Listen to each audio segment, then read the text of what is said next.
Well, hello there. Hi. Welcome to Needles at the Ready. I'm Kevin. I'm Ray. And this is our YouTube channel where we talk about knitting, crocheting, spinning, yarn buying, and all the other stuff that goes along with that. Some felting today. Today is Saturday, October 25th, 2025, and this is episode 145. Wow. And we are happy to be here with you guys, and we are happy that you are here with us. We sure are. Disclaimers, though. We are coming off of our Rhinebeck weekend, and so we have a lot to talk about. We want to share our experiences with you. It's going to be very heavy on the weekend of New York Sheep and Wool. Yes. It's going to be very heavy on purchases. There is some knitting. We are going to try to go chronologically as best as we can. Yeah. We'll interweave. Ooh. A little fiber chat in there. Interweave our projects, finished objects. We've also been quite crafty. I have 6 finished objects and a couple of whips. 2. And I have 2 whips.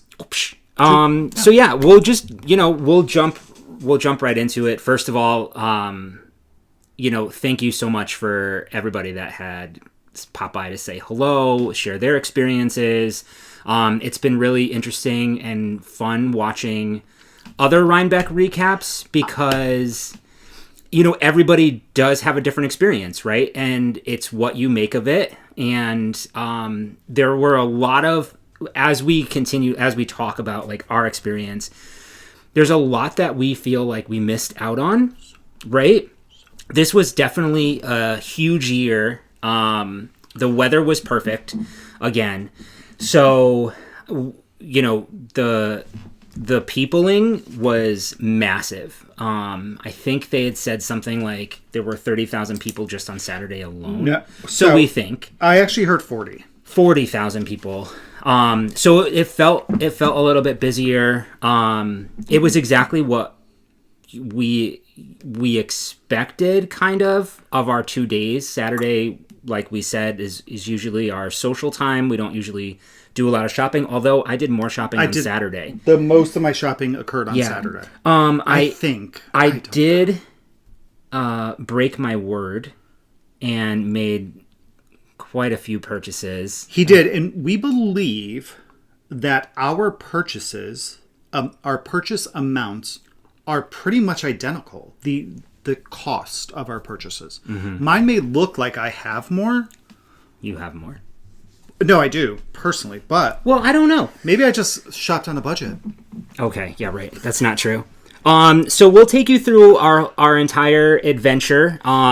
For those of you who are new to this podcast, we usually talk about kind of what we've been up to, then we go into our finished objects, works in progress, and then we usually end with our acquisitions, breaking the bank, and owl post, and then we kind of talk about what we've been reading and watching. This episode, though, like I said, we're going to kind of spread it out a little bit so it won't be in kind of chapter form, even though we don't separate them by chapter. We don't, but I might get really ambitious. Don't do it. And I may do a little slideshow either before or after with some pictures from the weekend. Oh. If you follow us on Instagram, any of the pictures I post, you would have seen because we posted. Wait, did I say I posted? Yeah, you were very selfish there. Oh my gosh.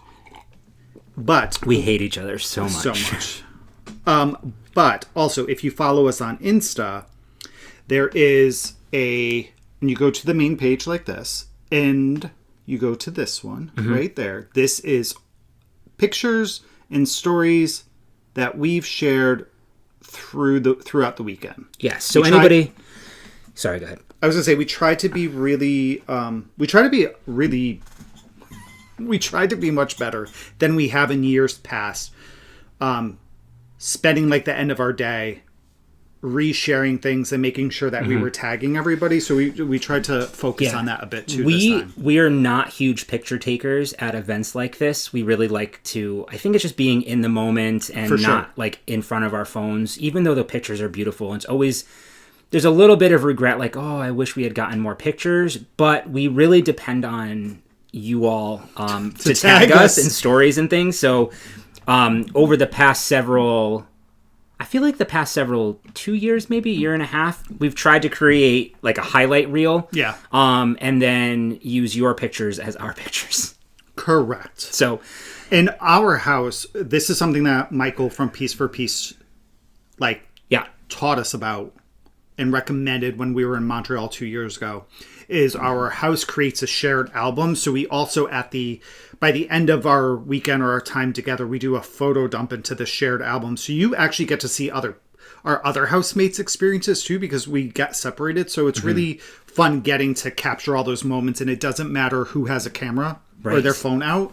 Right. Like, you just get a good representation of what the weekend or the week looked like. So, our house, when we talk about our house, and this, we'll do some like name dropping and things like that throughout the episode. Yeah. So just so that you all write it down so you can keep track. I'm just kidding. There were 9 of us in this house at its busiest. We had some people come at different times, leave at different times. But it was Kevin and myself, Michael from Piece for Piece Crafting, Chip and Aaron from Fiber Hustle. We had 3 ladies from the Knitting Posse, so Kim, Kate, and Laura. Our really dear friend Sue joined us as well. So it was a really fun house. We're very lucky with the friends that we surround ourselves with, and for our friends who are watching, who were in the house with us, we love you very much, and we thank you so much for the experience. It makes such a difference. Feeling comfortable after, a long day, like being able to come back and just kind of sit around the table, which is really all that we did on our downtime. We just sat around and we chatted. There's our house. This is our house photo. We all wore vests, except for Aaron and Chip. I'm just kidding. But yeah, it was really a great time. So anyway, so that's a little bit of a background on our house. We were in Kingston. And our house was a house. It served its purpose. There could have been some upgrades or some other things, but there could have been a little cleaner. It was a space for the 9 of us where I think hanging out, it served its purpose. Sure did. Right? Yep. All right, so let's kind of jump into this. We're going to start on Thursday. So Thursday, we were there. We got there Thursday and we came home on Tuesday. So Thursday, one of the yarn stores that we talk about often and that we try to visit when we can is Pick Up Every Stitch in Mount Kisco, New York. And Felicia and Karen, the owners, they have an event that they called Road to Rhinebeck because it is on the way kind of for a lot of people. Mm-hmm. And they don't have the opportunity to go because they're yarn store owners. So they have this event, and every year they have a trunk show. So we like to stop up in the area and we go to Mount Kisco Diner. Well, we have done that for the last 2 years. Yeah, I think we've been going to Road to Rhinebeck 3. This was our 3rd year going? Yes, it was. Because our first year was Moondrake. Oh, yeah. That's our right. Second year, I believe. I don't remember who was the... Camilla Fibers? Yes, was last year. And then this year was a dyer from Italy. I can't can't pronounce her name. I'm not going to butcher it, but this... We'll show you what we got from there. So while we were there, they had a shop color for the weekend. So I purchased the DK weight, which is 100% merino extra fine. It's a 19.5 micron, untreated and plastic-free yarn. It is 100 grams and 290 yards. This is the colorway Canto Nuorno. But this is... my colors, blue, grays. It roughly translates to Song of the Night or Night Song. The dyer was absolutely lovely, and I really wish that I had gotten her name. We'll have her shop linked down below. She's right from Italy. She dyes everything in Italy. She came down for just a couple of days to do this trunk show, and she was going back. She was so lovely to speak with, and to hear her inspiration for coming up with this colorway after having several conversations with Felicia and Karen, and how she settled on the name was really an interesting story. One of my favorite parts of being able to go to trunk shows or events like we have been going to is having a chance to chat with the designer, the dyer, the maker, and like hear their story. And I just Yeah. find it so fascinating, and it's just so interesting what brings them inspiration and how they can share that with all of us as well. So while we were there, I also purchased the show colorway in fingering weight yarn. Fingering weight. This is 436 yards per 100 grams. And then I saw this beautiful color. I couldn't put it down. Like I wanted to put it down, then I was like, no, I don't want to. It's a really beautiful green. And it's showing up really well on here. It's nice, deep green. I think it's a very handsome green. It's a beautiful green. Right? It's a really, really... Like, Yeah. that would be a beautiful green for a sweater. Yeah. This is on the DK. Right. Yeah, I got So same DK base on as this. Yeah, same base as Right. that. That's going to be a really nice hat. I think it's going to be a beautiful hat. So, yeah, You could do a hatch. It would I'm be a thinking really about good it. hatch hat. Yeah, I think it'll have good stitch definition. I would go down one size than what the pattern calls for just because it's a superwash. It's a non-superwash. Oh, is it? These are all non-superwash because it's untreated yarn and it's plastic free. Oh, I thought this was... Yeah, no, and it's so incredibly soft. That's my bad. I don't know why I thought that. Yeah, no, Okay. it's non-superwash. For non-superwash, this is amazing It's- then. For anything, it's beautiful. So the colorway here is Verde Nerano.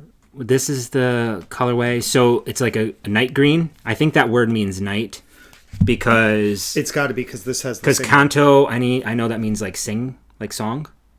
So song of the night, and then like maybe Green night night. or So this is something. what we... So these picked were up. our these were our pick up every purchases stitch. that pick up every stitch. We got to run into a lot of people there, which is like there were a ton of people, but it never felt overwhelming in that shop. It's a really nice shop. There's plenty of room to Yes, for hang sure. out. They have 2 tables over to the side where people were just like sitting and knitting. People bring food, like little snacks and treats and things.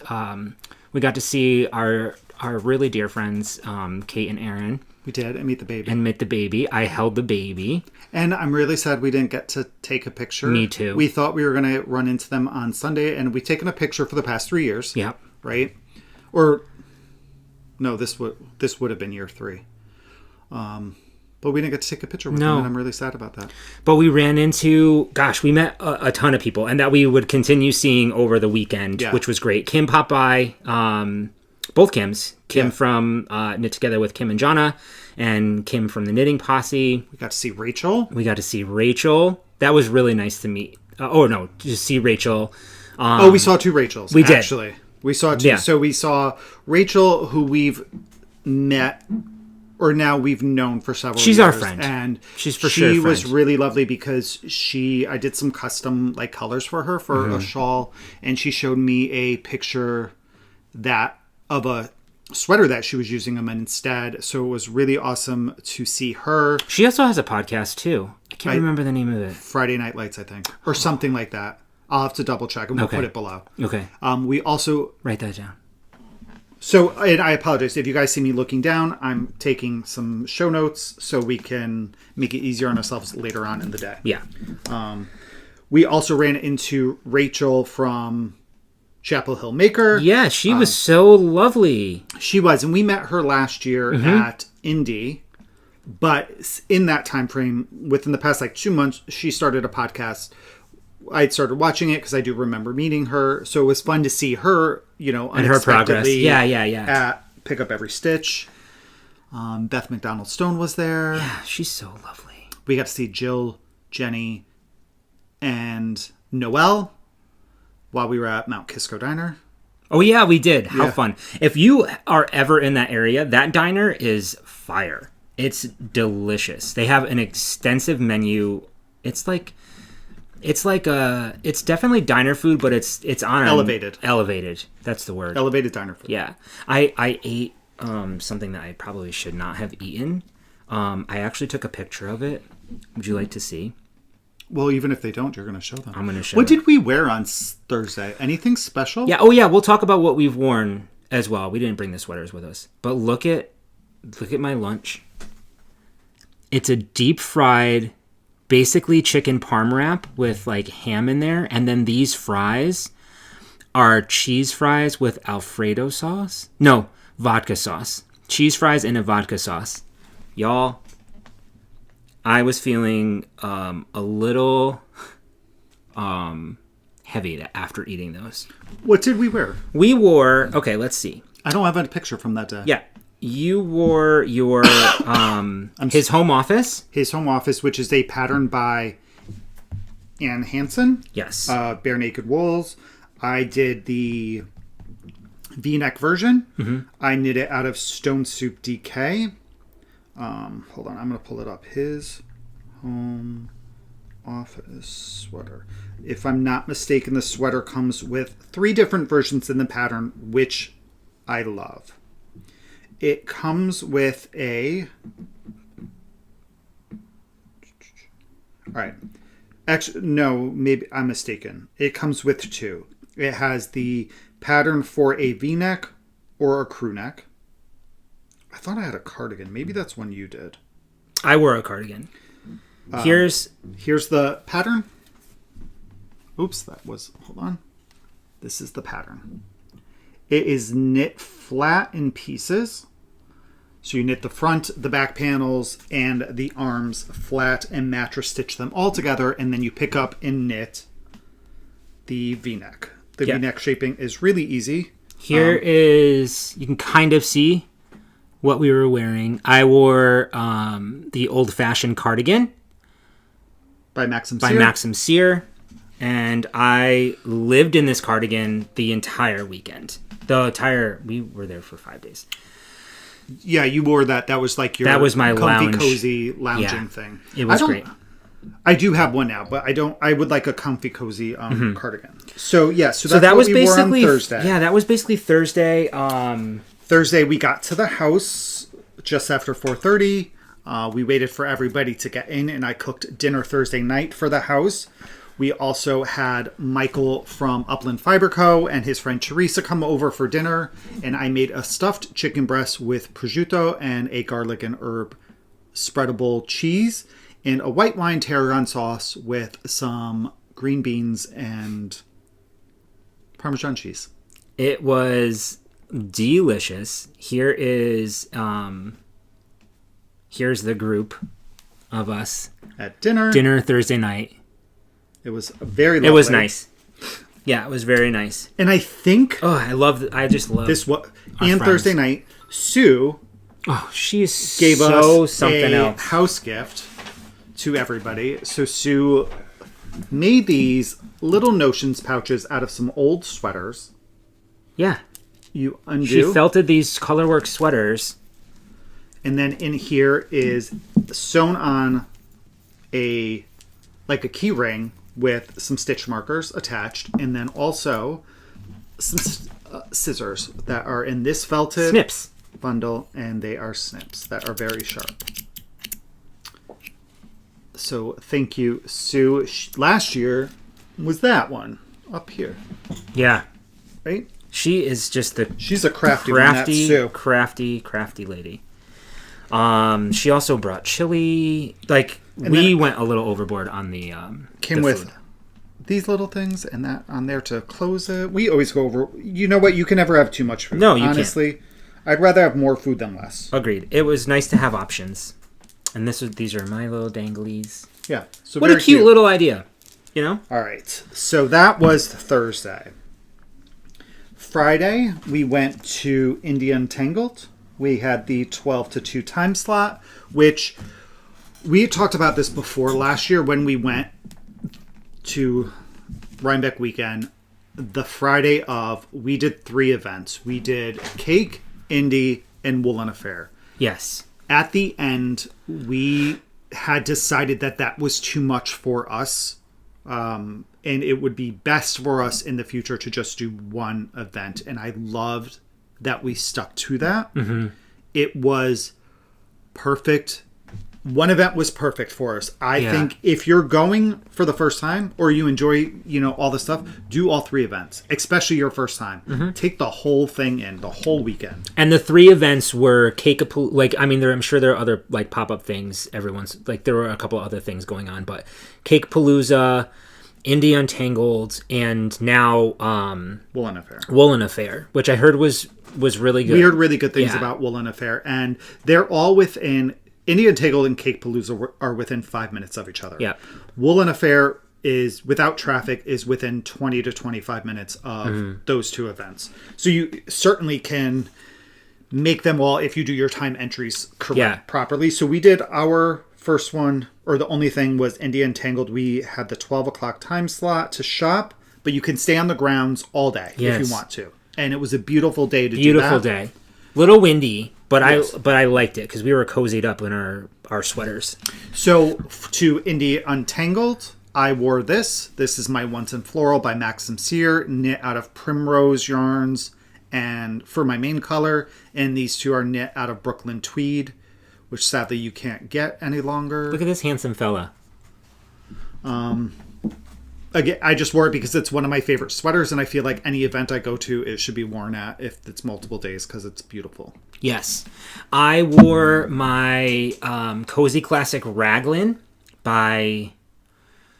Jessie May Designs. Jessie May Designs, knit out of Red Stag Fiber in the colorway Brick? Something Brick? I can't remember.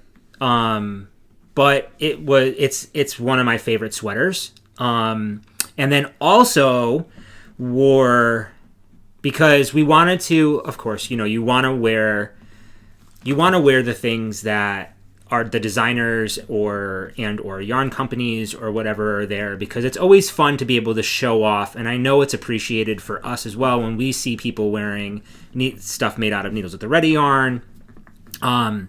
So we wanted to... Red Stag Fiber was a vendor there, so I wore that sweater. And then also leads me to my first finished object, which I will show to you now, is the Jaunty by Andrea Mowry. I finished my Jaunty, and this is knit out of Upland Fiber Co. I think that this is so stunning. It's... in the one color. In the one color, I think it's... It's like elegant. I love the color of this. I can't remember. It is pewter. Pewter? Yeah. Is it? Yeah. But this is the Jaunty. It's a half fisherman's rib. It's really, really fun to do. It's like you do kind of go on autopilot, and it's repetitive, but like methodical and meditative. Really, really nice. The increases were easy to keep track of. I love that the I cord is knit into it as you're going, so you don't have to pick up anything. When you're done, you're done. I used 2 skeins of fingering weight yarn. This is on the core fingering base. So, and I thought that this looked really nice with the red. Yeah, for sure. With the red sweater. And I don't think I've ever worn a shawl with a sweater before.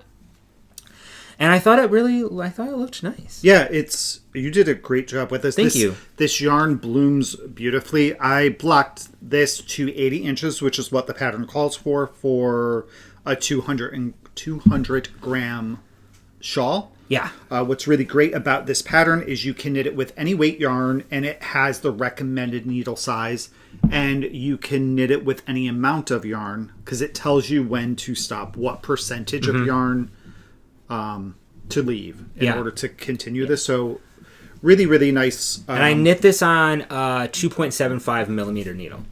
A US 2, right? I think it's a US 2. Okay.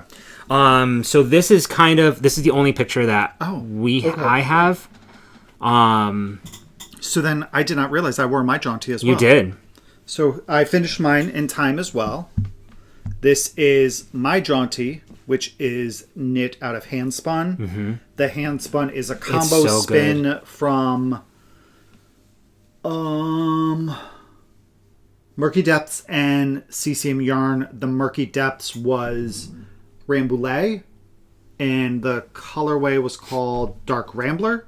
The CCM Yarn is a Shanico, and it is Fork in the Road. Yeah, it's great. So I spun each one separately and plied them And I did the same thing. I blocked this until it was 80 inches.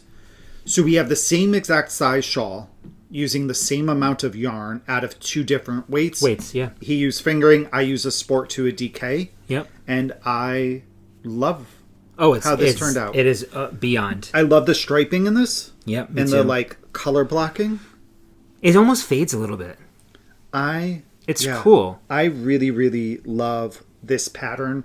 I agree. If you haven't knit it or you haven't purchased it, if you need I think this is a good gift knit. Same.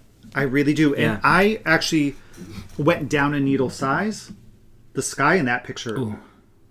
The weather was gorgeous. I'm sorry, our lighting is lower than normal. Yeah. The sky was really nice. Yeah. I did go down a needle size by accident. I used a US 4 instead of a US 5, and I still think I got a really great fabric out of this. I think maybe if I got a 5, maybe it would be a little more airy, but I think this is squishy and soft. Oh, for sure. So highly recommend this pattern. Mm-hmm. I do too. So that's what we wore. That's what we wore, and those are 2 of our FOs. Yes. So let's talk about some purchases, shall we? Shall. I bought 2 things. I bought 2 things as well, and then we got some nice little gifts while we were there. So some of these gifts are going to be passed on to you guys. Jeez Louise. So let's go with our purchases. Okay. My first purchase, and something I was on the hunt for last weekend, was I wanted some fiber that were colors that I typically don't spin. Something I did realize too is that I don't spin a lot or ever. I don't think I've ever spun a tonal. Mm-hmm. So my first purchase came from Murky Depths. And I picked up this braid. And I would call this, it's going to be a tonal type of color. It is 100% Corriedale. It's 4 ounces. And the color is... Grigru, maybe? Jiju? Here, we'll just show you guys. Here we go. I love the reds in this. I do too. I think the reds are great. You get like a little purple, a little brightness, a little orange. I see a little pink. Yeah, there's some undyed little bits here, which I love. I do, as we progress through purchases, I have an idea. For all of the fiber. That's a lie. All of the fiber I bought this weekend, I have an idea for. That's really good. Okay, so this was my first purchase. You got really defensive there. No, I was really surprised at myself. Well, I think we did a really good job purchasing with intention this year. Absolutely. Right? I mean, I'm pretty sure everything... No, for sure. Most everything is with intention. I knew I was going to do a hat with this yarn. Yeah. And obviously, you need a show color or whatever. I have been doing this for the past several years. We are lucky enough to live close to Plies and Hellhounds. So where we are on the East Coast, a lot of the yarn festivals that we go to, she also goes and vends at these events. And one of my favorite things is a mystery. I love a good mystery. And so Plies and Hellhounds usually have a mystery box kind of thing, a little package where you don't know what's inside of it. It could be like a one-off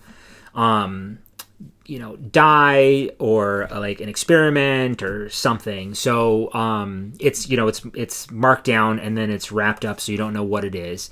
She does give you some clues, fingering weight. There was an option to get one with a little mohair, I think, or something like that. I opted to not do that one. So I just got the single skein wrapped up. I couldn't wait. So of course I unwrapped it at the house when we got back that night.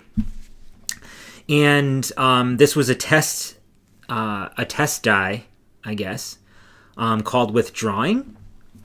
And it's on the Revival DK base, which is a 50% non-superwash Kent Romney and 37.5% BFL and 12.5% brown BFL. It's 100 grams for 268 yards. I love it. It's a good color. It's very... another, like, it's a greenish brown. Maybe that's the universe's way of telling you that you need a green sweater. Probably. I have a green sweater. Maybe I need to go back to a green. Which one? My Montrealer. Oh, yeah. Isn't it green? Yeah, it is. Yeah. But it's so good. So I love a mystery, and I'm really happy that it's a solid. Are they at New England? I'm not sure if they'll be at New England. They probably... I think they are. They're at Connecticut, New England. Check. Let's see. So super excited about that. I love that. And it worked out really well.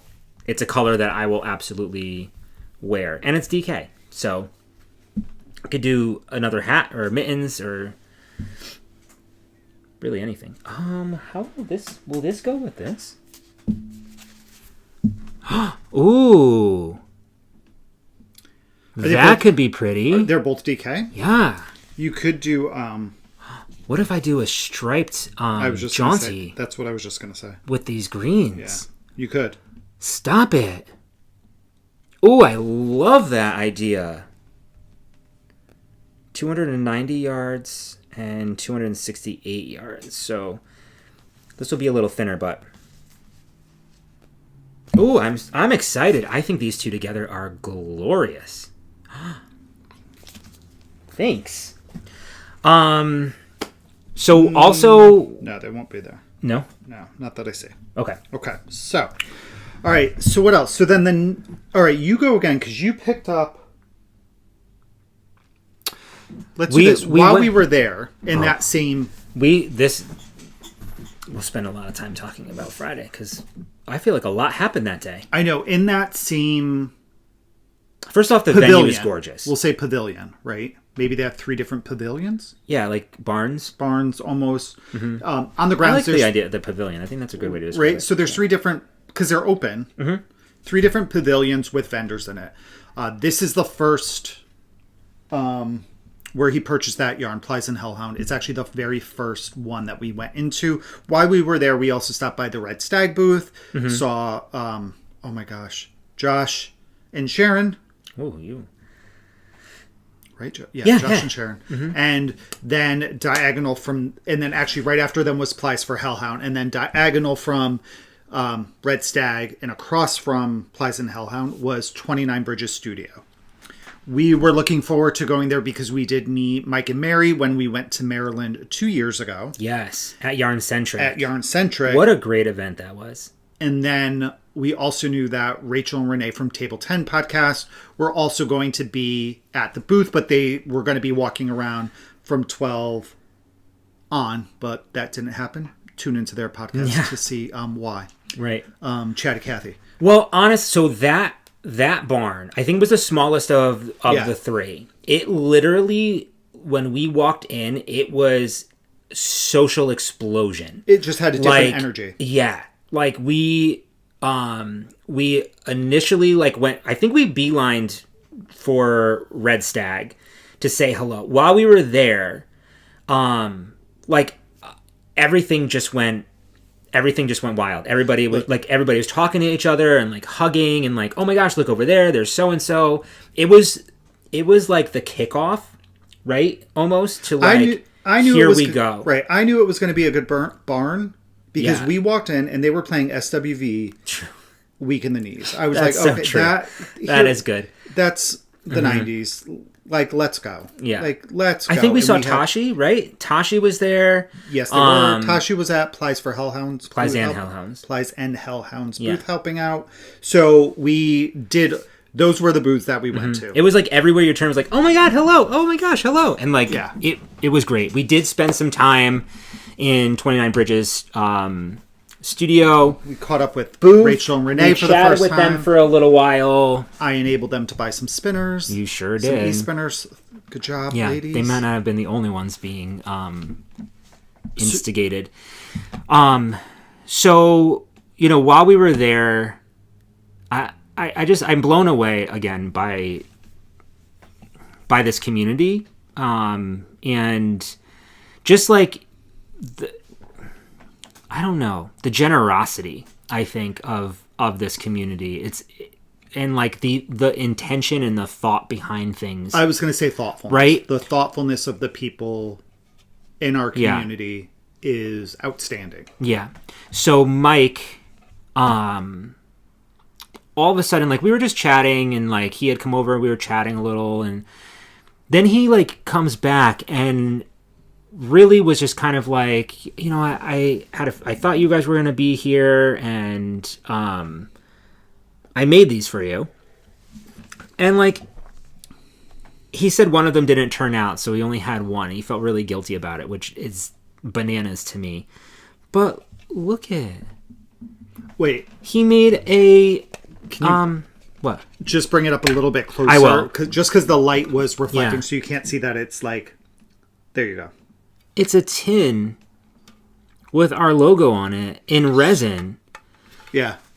It was... Like, what so if we didn't see you? Or like, you know, just the thoughtfulness, like the unplanned thoughtfulness. Like that always just gets me every time. We have such a generous community, and I just, like, I don't know. I think I was speechless when he handed it over to us. It was... Yeah. Yeah.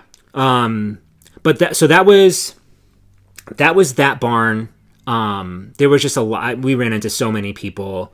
There were so many good vendors, you know, and so good. I forgot. I have something else. I was just thinking I have a whole bunch of other stuff over here from that day. You do? Yeah. You went that I didn't purchase. There were I mean, I have a whole bag full of things that people so I don't know. All right, so we did this, and then from this barn, the next barn we went into was Murky Depths, and I was really excited also. No, that's a lie. Was kind of the third barn, I think, and in there I was excited to see Jill from North Bay Fibers. She is such a sweetheart. She is, and I kicked my butt last year because I didn't get any yarn, and I wanted to. This year, one of the things I was looking for but I didn't have a pattern in mind, which I'm bummed about. But I wanted to find yarn for a mustard yellow sweater. I have a shirt in the closet that I can't fit into anymore because of Rhinebeck Weekends foods. And I wanted to make a mustard yellow sweater because I love the color on that. Yeah. So while we were at Jill's booth, I saw her new base and I saw this color, and it's kind of the yellow that I'm looking for. It's like golden. It's beautiful. It is, and I really like this. This is a new base to them. It is called Bay Blend DK. It's a heavy DK.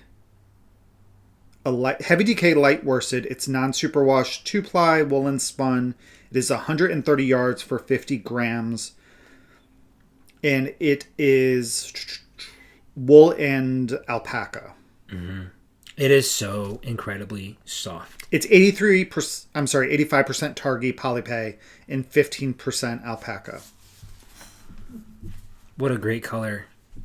And this is kind of that color that I want. So Jill was really generous. Oh, it's so soft. And I was talking to her, I was like, I want, a mustard yellow. I saw this and I gravitated towards it. I think there were only 6 skeins of it. So I wouldn't have been able to get a sweater's quantity. So she was like, here, take this and do a swatch. So I'm going to find a DK sweater and I'm going to swatch for it. Because this is really nice yarn. It's. I wish that we had like Touch-A-Vision. Although that would be a little dangerous. And this colorway is called Sandbar. Yeah. And I believe by now, if I'm not mistaken, the base is available on the website. They launched it at India Entangled. And then they were going to be putting it up on the site. I'm surprised they have any left. It's stunning yarn. It really is. Yeah, it's really, really nice. So I need to find a heavy DK light worsted weight sweater for this. Mm-hmm. Oh, should I do a cardigan? That could be fun. I feel like just a classic. I'll have to look at my what's that thing called? My library. But yeah, so thank you, Jill. I'm excited to work with this because this is beautiful, like beautiful yarn. It's so soft. It really, like, we're not just saying that. Like, it's extremely soft. Look what I just found. I forgot. I should have showed you because we got these at on Thursday. Oh. People, y'all are so clever with what you do. But this is Rachel from Chapel Hill Maker we talked about. Such a good graphic. Right? Such a good graphic. Just introducing herself. Her little stitch markers have her, her name on it, where you can find her. I think that's really cute. It is smart. Because, like, often we're just like, oh, I forgot that person's name. But I thought they said that they had a podcast or whatever it was. But super cute. I love it. Anyway, that's that. I don't know when we ran into everybody, but we got really fun stickers and all these things. So I know. Why don't you go with your next purchase? Okay, my next purchase. I'm not sure which barn it was, but this is my last purchase. Like I said, I only got 2 things. It was the same bar as North Bay Fibers. Oh, right. We entered that way barn first, and we stopped. Now I've seen these before. As did I, and I'm quite happy with the decision. Like, I've wanted to purchase this as well for several events, so we'll call it over the past 2 years, and waited, yes. and I was glad to do so. Like, it was an impulse, but it was an intentional, like, well thought out impulse. Like, we've wanted it. It wasn't impulse. It was. We put some thought into it, and we decided it was something that would be useful. It wasn't on my list to buy, but, like, being there was like, oh, yeah. So this is Lemonwood, is the company. And what they are, if you're not familiar, is these little, like, yarn holders. So you put your ball of yarn there. You put your little strap around your wrist, and this spins. And you can go ahead and, like, knit while you're walking and blah, blah, blah, blah, blah, which I love to do. And also, what really, I think, sold us beyond this is the bases that they have for them. And these are new. These, I don't think I've seen at previous events. No. So this, I was like, I won't use that. But once I saw the base, I was like, oh, that's really smart. Because I think I had mentioned, like, I would love something like that, the base, for crocheting. Yeah, so what you do is you take this piece and it attaches into the base here. And so this can now sit, you take the ring off, right? And it just sits next to you, and your yarn, like, spins around. Sorry, should have gotten organized. Yeah, and your yarn will just sit there, and you pull from it, and it doesn't, like, you don't snag on anything or pull on anything. I also loved the artwork, and I loved knowing that all the artwork is designed by the owner. Yeah. And, like, I got a little mushroom with a cute gnome. And there. I got a winter house and a little winter scene. And I also got... So cool. I actually got this to show, number one, so we could tell the difference between ours, but also to show you guys that they have different bases. So mine is just a really simple, plain base. Yep. And it also, the base locks in. Yeah, everything's locked. Right? So it's really, really nice. Yeah. And then it just comes out. So this is how I intend to use mine. Like this.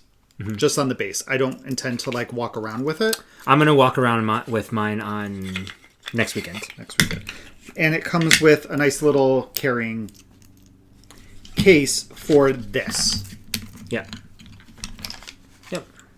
So I thought that was a good purchase. Me too. I was impressed by seeing them all and all the different designs that they had. I think it was a clever idea. That actually leads me into my next whip.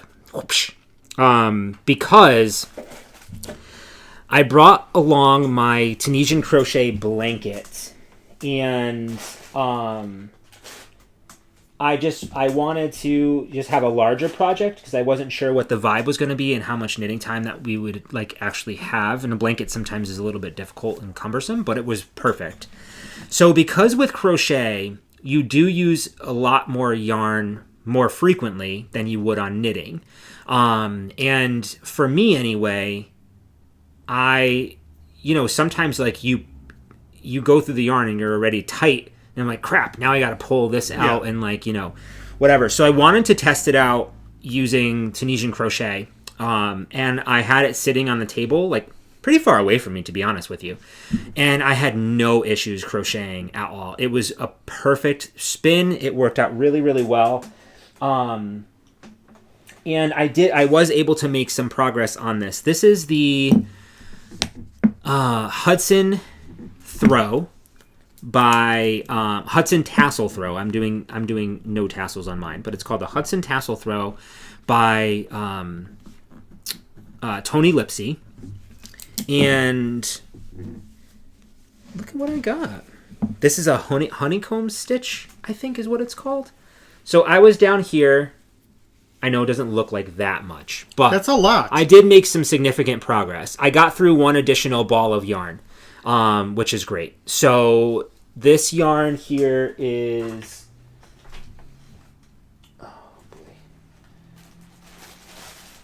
Barocco Vintage Chunky in the colorway Smoke, and I got this at Skein Yarn Shop. But it's so soft and lovely. And I loved that I brought this along so that like this totally sold. Like it kind of validated that this was a good purchase. Yeah. For me.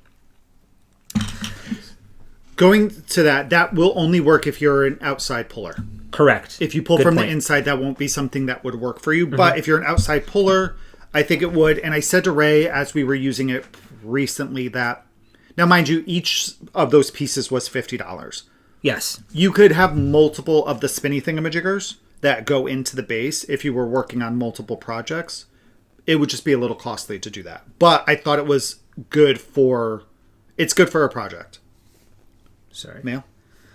Yeah. Why'd you put it on the table?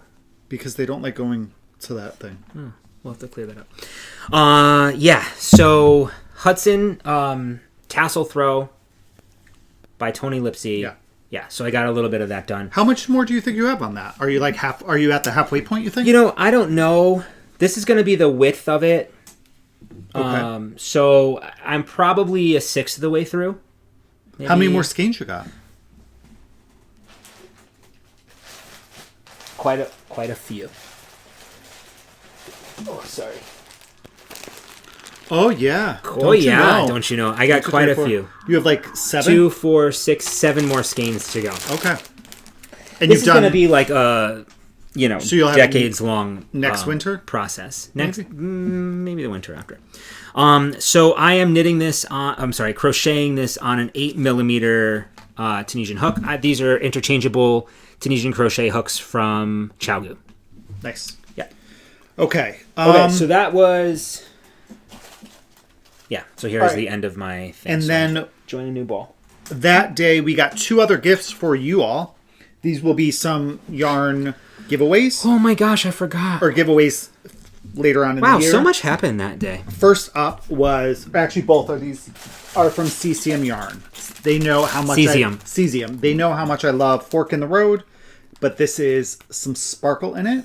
It's so good. The sparkle's showing up really well. So this is 80% non-superwash merino and 20% stellina. Ooh. It's a lot of stellina. It's a lot of sparkle. Yeah, so this will be a giveaway. How fun. And then we also got this for you guys, which is a knit or crochet pattern.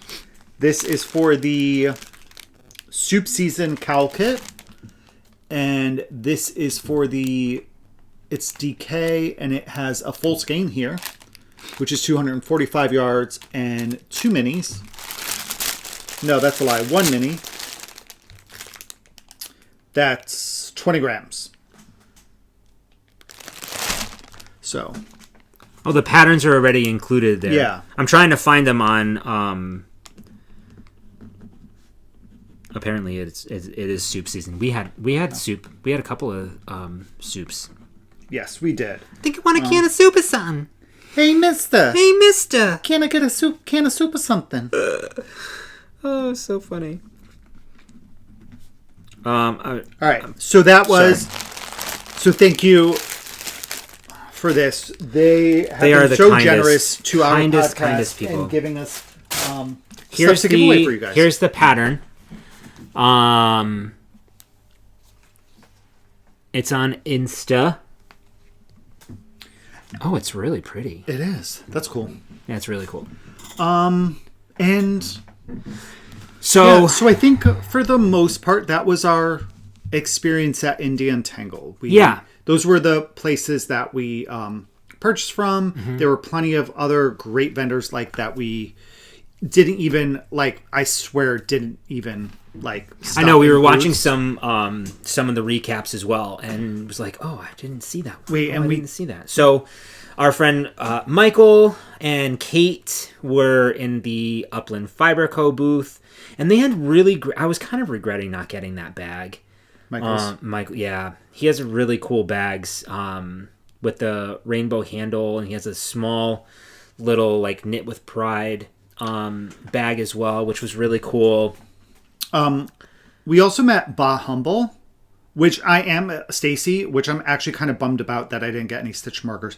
There were two places there that I'm bummed about not getting stitch markers from. One was Bah Humble because I thought that this set was really cute. It's super cute. Right? Yeah. And we made a video to send to Zach Stout, who wasn't there, you're right. Who should attend next year. Zach. How dare you? Here was a picture of them at another event. And he didn't go, and he's never been, and he should go and have his anniversary here. And then there was another one that remember, they had necklaces and stitch markers, and they were the custom wood ones. Yeah. That was a cool concept. I do regret that, but good to know. Those are things I could look forward to next year. You know what else is really a cool thing, too, that we've never spent a lot of time looking at and browsing through is that Camp Stitch or something like that, or Camp Stitchwood. Camp Stitchwood. The first time we saw them was actually at Yarn Centric. I remember that.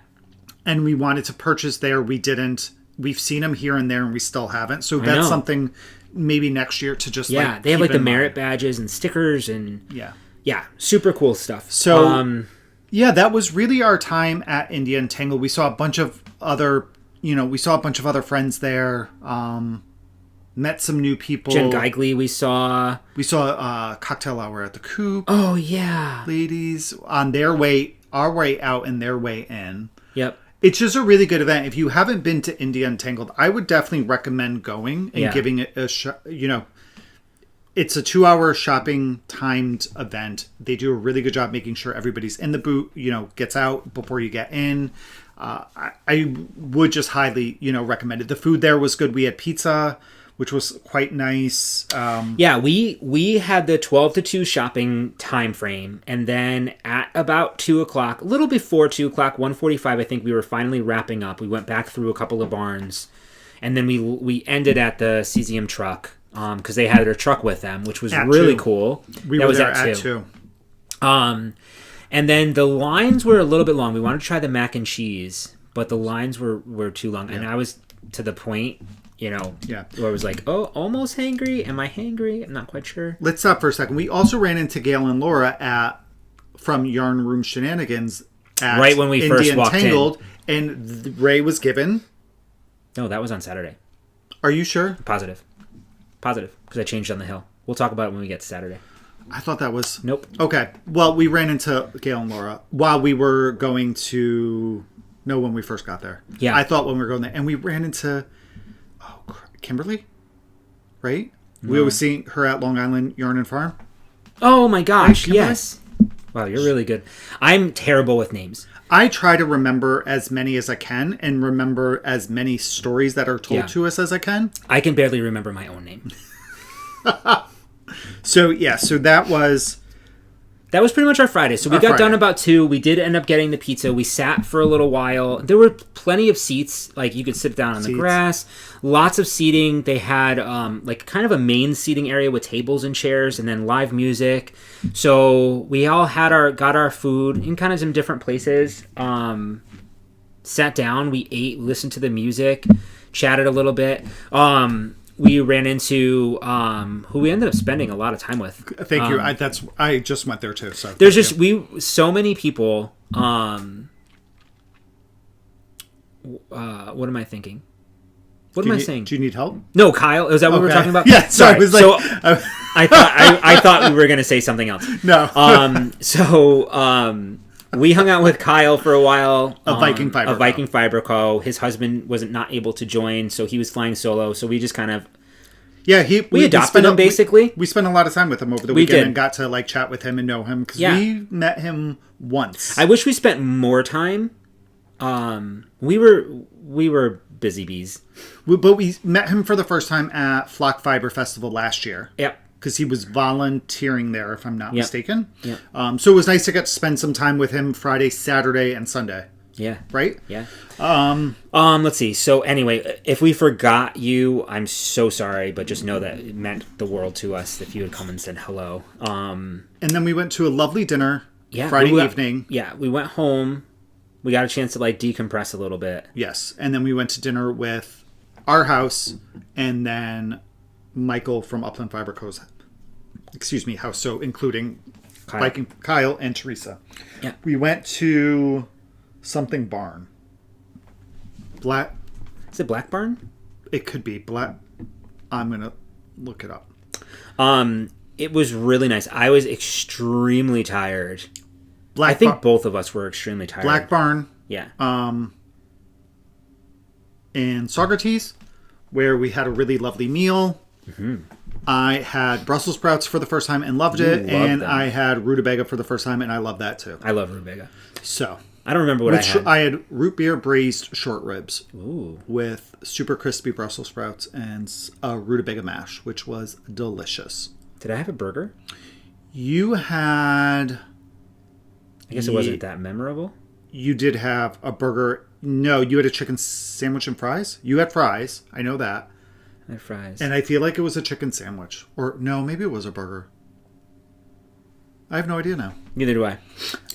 So we did that Friday night. And then we went back to our house, had a fire, hung out, laughed, crafted if you chose to do so, had some adult bevies, and went to bed to get well rested for our trip to New York Sheep and Wool on Saturday morning. We did not sleep very well this entire trip. We did not. Ray and I got each night, with the exception of the last night there. You slept well the first night. You got some good sleep your first night. Between Thursday and Friday. Yeah. Thursday night. Each night, I got 3 to 4 hours of sleep. Yeah. So that was not fun. But we did... We made it work. We made it work. What you're going to do. It is what it is. So we got up kind of early on Saturday. We get up by 7 at the latest most days. And we went to... I think I was up at 5:30 that day. Right.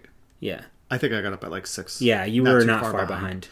And we made it to the Dutchess County Fairgrounds around 10:15, which is a little bit later for us. We normally get there when it opens, and it wasn't awful to get there a little bit later.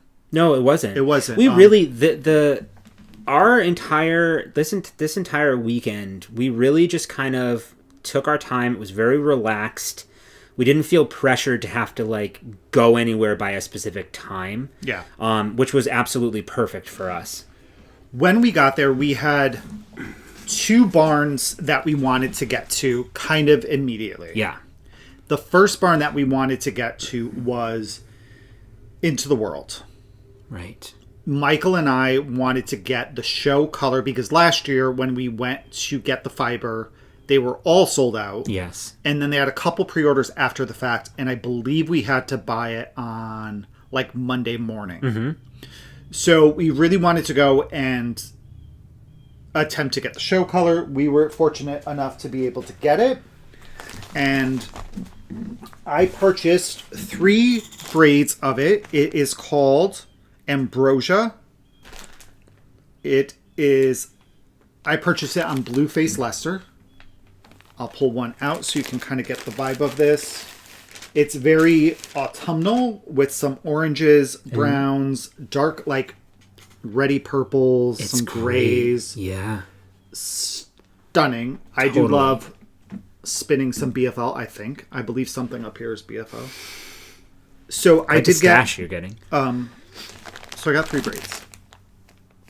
And this yarn now, or fiber rather, now has a project in mind. I will be spinning this as my secondary color in the Spice Cardigan by Andrea Mowry. That has been on my list for a couple of years, probably since it's, you know what? It's been on my list since Caleb from Bearded Pearl made it and showed it on the podcast. Yep, same. So that is several years ago. Yeah. So that's what I'm going to do. I haven't decided how I'm going to spin it. It is a worsted weight, so I have to practice spinning worsted weight yarn. My default is a sport to a DK, so I bet you can make that work though. Yeah, I probably could, but I think mine tends to go more like sport weight, so I just need to think of spinning a little bit thicker than I normally do. Spice. So we decided that will be one of our Rhinebeck sweaters for next year. So because I wasn't a spinner at the time, I didn't get those, but they had the colorway already in yarn form, skeined up, that they dyed, and so I bought 3 skeins of that. So that I can use in my Spice Cardigan. And here is the Spice Cardigan by Andrea Mowry. This is I think she released 2 around the same time. This is a men's pattern at the same time as she released the Spark Cardigan. Yeah. Which is more of a female. And it has some color work. This one is all mosaic knitting. It is. You sure? I think it's actually color work. No, it's mosaic. Okay. At least I'm pretty. I don't. Yeah, think I thought so. Michael made it already for his. I know, but I think it's. Oh no, it's not mosaic. No, it's like fair out and like stranded color work. Yeah, it's fine. It's fine, and it is a worsted weight pattern. Yeah, great.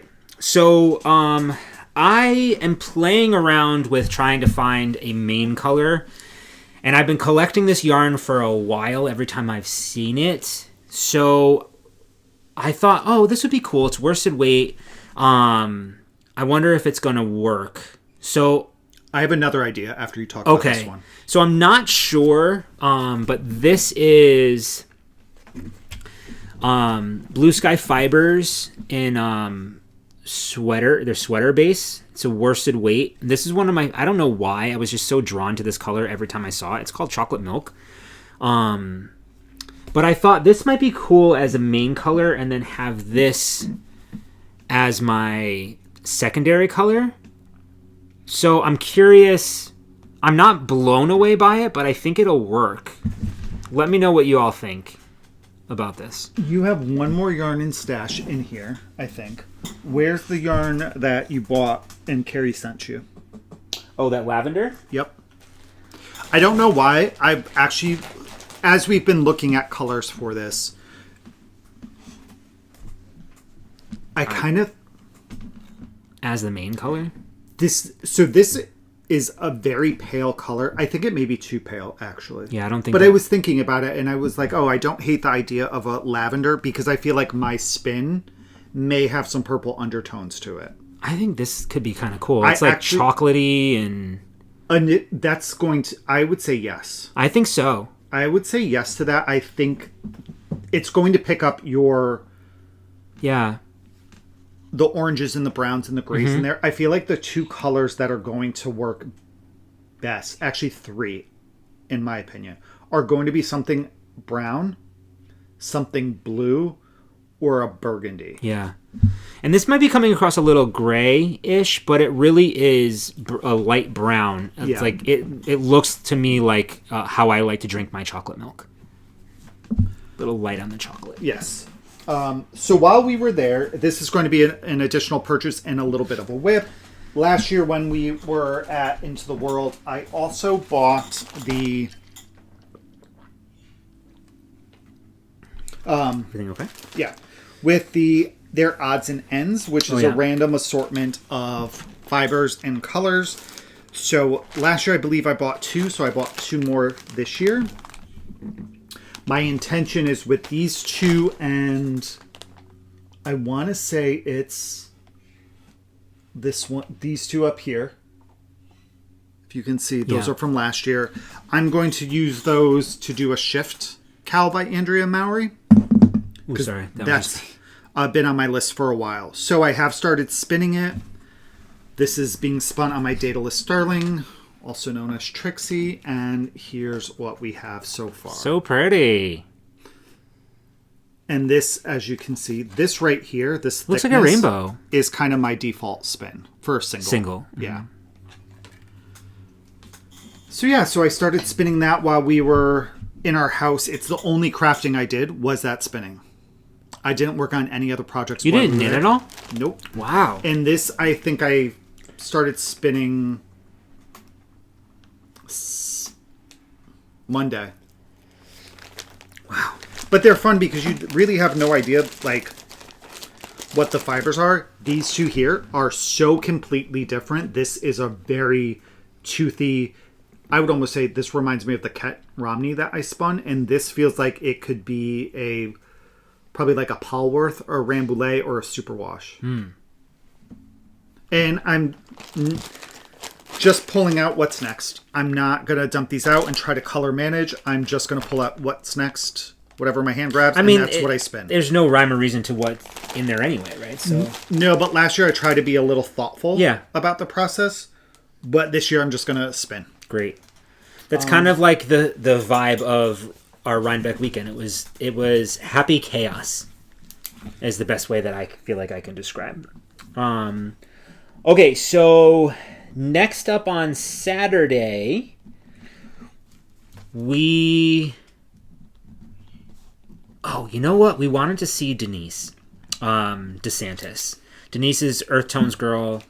We talk about her very often. She's one of our favorite people in the entire world. She has the biggest heart ever. She is the smarty pants behind the No Fear sock. And she came out with a book, which I've wanted to get for a while. And she was actually in the book barn at Rhinebeck, autographing copies. You can meet her, and I'm so glad that we did that, because you think you're gonna see somebody again. Oh, we'll just see them tomorrow, right? But you don't, unfortunately. You don't. And so I'm really glad that we were able to like get in there and say hello, give her a hug. It was after we had like done the hill and everything like that, so I think my brain was a little bit fried. She kind of made a joke, and I didn't really get it because I was like on autopilot. But she's the sweetest person. So anyway, I got her No Fear sock knitting book, and I could not be more thrilled with it. There are just... I knit these socks, the Alacrity socks. There's patterns in here. There's tips and tricks and techniques. Is there toe-up socks in there, do you know? I'm pretty sure. Look at this. Oh, that's fun. Seeds of color? That's pretty. Honestly, I haven't had a lot of time. I haven't had any time, really, to go through any of this. Because I think I want to do a pair of toe-up socks. I've never attempted it. Really? Yeah. Oh, I like toe-up socks. And anyway. So happy to be able to support her. She signed the book for me. Just the sweetest woman in the entire world. What was really cool is in that same barn as was the fleece sale. And Michael Ray and I walked through the fleece sale. On Sunday. Nope. No, we did that Saturday because it was on the other How side did of the books. We never do any shopping on Saturday. We did a bunch. We still have more to talk about. I know. Which actually came before what we're talking about now. I know. I'm out of order. I apologize. So we went into the fleece sale area and just like perused because I've never gone in. Now that I'm... No, me neither. I always saw those garbage bags, like garbage bags, but plastic bags sitting on those tables. Didn't really know what that meant. So Michael, Ray, and I went in and just felt some fleeces. We got a lot of lanolin on our hands. Yeah. So, probably next year there may be a fleece purchase, which I'm excited about. So we'll see. Who knows? Look, don't hold me to anything. There could be one next weekend. I don't know what's going to happen to me. You are not purchasing a fleece next weekend. Okay. Next weekend is the Fiber Festival of New England, which is one of our absolute favorite events. So we're going to go on Saturday, November 1st, which is also our anniversary, for those of you wanting to send us a gift. No, I'm just kidding. Please don't do that. So one of the other things that we did, so we walked through there, which was really cool to see how this fiber looks at the earliest stage possible, Yes. and to see the quality of them and feel them. So that was really, it was thought-provoking and trying to think, okay, what do we want? Let's put some thought into this over the next year and come up with a plan and get an idea of maybe buying a fleece next year for future Rhinebeck sweaters.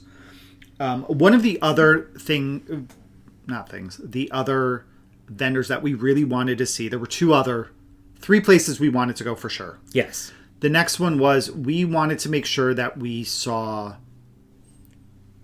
Utopia yarn and Chin, who was the designer of the Oak Grove sweater vest that Michael, Ray, and I all knit. Yes, which is what we wore that day. Yes, out of Utopia yarn. Yes. So this is... Oh, I don't have mine. Mine, I reblocked it after the last episode so I could get some more positive ease. So I reblocked it so that the front and back were both roughly 24 inches. So I felt like it fit me much better on Saturday. Chin, I think we ran into very early on. Very early on Saturday. Right when we got there. Yes. Right? Yep. I think we were literally on our... It was right outside the Utopia barn, I believe. Yeah, it was. I think everything the first was person super, who we stopped and talked to. Yep. So Michael, Ray, and I knit these. We used the Utopia Sustainable. I know my colorway is moss. Ray's was dragon scales, and Michael's is... Oh, crud. What is Michael's? I can't remember. So there we are. And we stood in this order because Michael's has a little bit of both of our colors in it. And that was one of the reasons. Look, this is Chin. This is the designer. We finally caught up at the hill. Yeah. And got a picture. Yeah, that's where we got the picture. We talked to him beforehand. But then we wanted to make sure that we stopped by Utopia so that they can see the sweaters. While we were there... We got distracted. We got distracted by something that they had on display. It was brand new. We hadn't seen it before. And it was called It is called the Blanket Bundle. There are a bunch of different colors. This bundle includes I'm not going to take mine. 2,400 yards of a DK weight. 2,400 yards of a DK weight yarn. And it is... Wisconsin wool. And it's woolen spun. Yes. It's so lofty. It's so sheepy. So sheepy.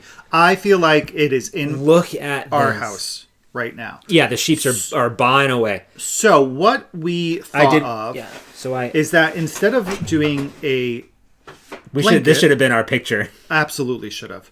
Instead of doing a blanket, we were thinking of doing a striped sweater. Yes. Now, keep that in mind. As you can see, there's definitely a lot of tonality in these colors. It comes with 3 skeins of the main color, which Michael, Ray, and I all happened to buy the same exact color, and it was not intentional. We literally stood there being like, oh, this one's different. different. You have the baby blue. I don't have that. That's really nice. I like this. Michael's like, and then Michael walks over. He's like, hey guys, look at this. This is really great color combo. And the 3 of us look at each other like, hey, that's all this. Actually, didn't somebody out told us, said, no, those are all the same. We're like, yeah, 2 of the women shopping for so that was quite embarrassing. So Utopia has a new base called, what is it called? I don't recall. Shoot. But it's this wool. And we think these, like, you can see, like, some of the stuff is not 100% like solid. There's a lot of tonality in here. So this is that wool. It's just a great way to package up the ones that they can't sell, regular retail price. So this was $100. $100. And what we plan on doing is we're not using... There's like 8 skeins of yarn in there. No, there's 10. 10 skeins of yarn in there. We don't plan on making a blanket. We plan on knitting a striped sweater. So our intention is to knit the stripe hype sweater. Yes. Without telling each other what colors we're going to use for the stripes. Our main body is going to be gray. And then the rest is up to us. This is a pattern by Veronica Lindberg. I've seen it quite a bit. Me too. Before settling on this, we did go through the projects to find any that showed on a male's body so we can kind of see how it would fit on us. We were satisfied with the pictures that we saw. There were maybe 5. So after seeing it, we were like, okay, cool. We could totally do this sweater. And because it's drop sleeves, sometimes the fit of the sweater just may not look like, and it's also may not look good on our body types. It's also boxy. Yeah, it's a boxy sweater as well. So we had to take that into consideration when making the decision for that sweater. But it could be fun. So that will be our second sweater for Rhinebeck. Right. I was so excited about this bundle of yarn that when we got home that night, I needed to swatch immediately for this sweater. So I caked up one of the... Now you can see, like, it looks like it's a variegated yarn in the cake. So for those of you who are sensitive to sweaters that do not have some pooling or striping or whatever in the yarn, not sweaters, yarn that has that, I apologize, because what you are about to see is stripy, but I think it's going to go very, very well. If the overall look for this sweater, I think it's going to be perfect. So I did 2 swatches. I did not get gauged the first time I did it. It looks great. The stitch definition is really, really good on this. This was my first swatch using the recommended needles, which I believe is a US 7. US 6. US 6. The gauge for the sweater is 20 stitches over 4 inches using a US 6. I got 18 stitches over the 4 inches here on the 6, so I went down a needle size to a US 5, and I did my second swatch, which I think looks great as well. It's not as drapey as this one, but I think it has really good structure to it, and the stitch definition is obviously still there. It's still really good. And this I got 19 stitches over 4 inches. So I am going to go with the US 5. I'm going to knit probably the sweater initially is written for something like almost 10 inches of positive ease. That's way too much for my personal comfort. So I'm probably going to do something with closer to like 6 inches of positive ease, maybe 4 to 6 inches of positive ease. So there's a 45.75 inch. Yeah. So I will probably do that one. And then knowing that my gauge is slightly larger, it's going to be a little bit bigger. So I'll have some more ease there. So I know that I have that little bit of play and like leeway, knowing that it's not a fitted sweater. So even if I get more positive ease because my gauge is looser, just by a stitch, but that stitch can really add up, I think, in a sweater. I still won't feel uncomfortable with it because the sweater itself is meant for a large amount of positive ease, if that makes sense. Yeah. So really happy that I swatched for it. I'm very impressed with the yarn. It is a rustic yarn, but I think it's fine next to next to my skin. Yeah, it's rustic, but it's not... It's like light and lofty. It's smooth. It doesn't feel like there's like guard hairs. No, exactly like prickliness. Right. No, there's no prickliness. It's smooth but rustic. Can I see this? Watch this? Yeah, of course. Thank you. You can definitely feel the difference. You can. I understand what you're saying. This one's drapey. I feel like this one is smoother. Yes. Yeah. And this one is a little less holy. Airy. Yeah, sure. I like that. I think when I swatch, I'm going to start immediately just going down a size because I tend to be looser than the pattern. No, that makes sense. Yeah. So that, ladies and gents, was everything that we bought. I'm just going. Wait. On Saturday. Is it? Yeah. Wow. Okay. Yeah. Yes. Great. So on Saturday, we made it through 1.5 barns. And we spent the majority of our time on the hill. Yeah. Either on the hill or the street hill in adjacent. Front of A, B, C, and D. Mm-hmm. We got to say hi to so many people. We got to say hi. I'm just going to shoot off some names throughout the day. Go. We got to say hi to Mary. We met Mary's family. I know. We got to see Jill, Jenny, and Noelle again. I got a really great picture of them when we actually made a pit stop in the restroom. That was right when we first got there. Right when we got there, and they were... We got to... Obviously, we got to see Chin. We got to see Ann Hansen from Bare Naked Wools. We love these ladies. We got to see the owner and the daughter of Utopia Yarn. Mm-hmm. We got to see... Oh my gosh, I'm blanking. Susan from Maryland. While we walked past Bare Naked Wool. Susan. It was so great. We got to see Paula from Mayak on the hill. Mm-hmm. We saw so many people on the hill. Chevis was there. Chevis. That was like, for us, for me, we haven't seen her in 2 years. I know. Kevin really, the hill is something else. It's a slope. It's a slope. It's not a huge hill. For those that don't get there. But for us, there's a lot of people. And we love the moments we get a chance to spend chatting with you all. And we don't always get to chat with the same people. No. And that's usually what happens is because we don't have a line or anything like that. You need to line up. So people it's just organic, right? So people might be coming up from this way or whatever. So inevitably, Kevin and I, if we want pictures, which we love, by the way, and I don't know if we've ever said this before, but if you ever want a picture, let's say, can I take your picture? Don't feel uncomfortable because I'll start asking people if you want to have your picture taken with me.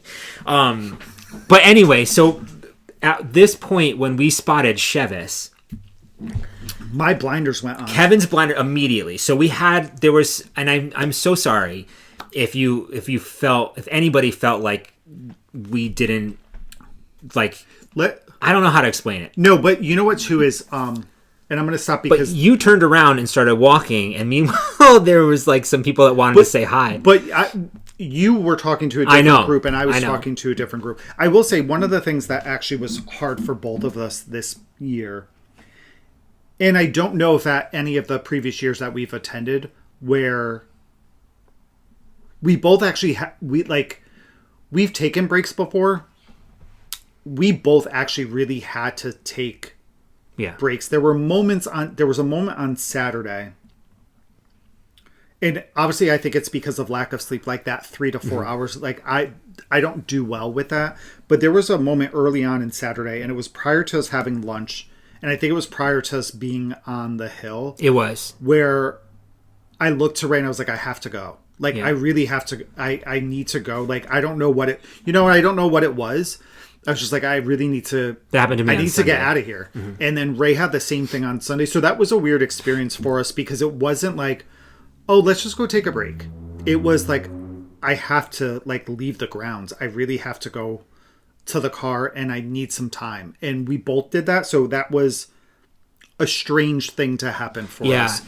We've incorporated breaks, and we've talked about this before, and how important it is, even if you're not like having a lot of people moments, like one-on-one people moments, the crowds people, it's a real thing. Like you can feel very claustrophobic, even if you're not a claustrophobic person. Somebody had mentioned about the crowds on Saturday, how they felt so claustrophobic, but they're not claustrophobic. Yeah. It is very overwhelming, and it's okay to leave. They stamp your hand, and we just didn't take that advice for ourselves. We didn't. Yeah. And even for lunchtime, I don't know, we're off on a tangent, but even for lunchtime, God love Kate, our friend Kate, she looks out for us.